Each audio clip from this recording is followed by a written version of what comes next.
Pro Football Weekly brings you all the risers and sliders from the world of college football as we look ahead to April's NFL Draft. And Nolan, we start with the guys that are risers. Arizona State quarterback Brock Osweiler, 6'8", big kid, and pretty good prospect. He has excellent size and a very good arm.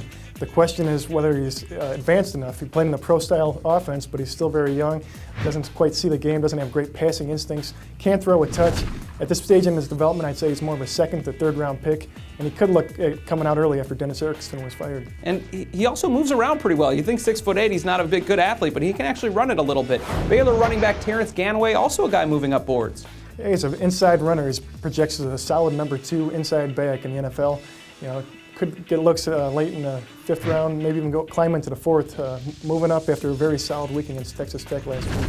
Now on the other side of things, the sliders, Pitt offensive guard Lucas Nix been injured, and really that's hurting his stock. Yeah, he missed 5 games with a right ankle injury.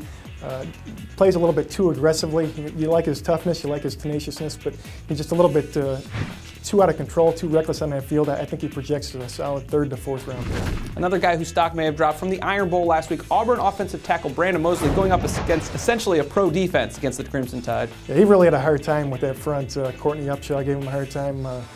Even on the outside, just couldn't handle the speed, couldn't handle the quickness, just looked like he was very confused out there with their zone blitzes. He projects as a 4th to 5th round pick at this point. I think a lot of guys on Crimson Tide will make people look like that and struggle a little bit. Not a huge surprise there. For all the best scouting information, check us out at ProFootballWeekly.com.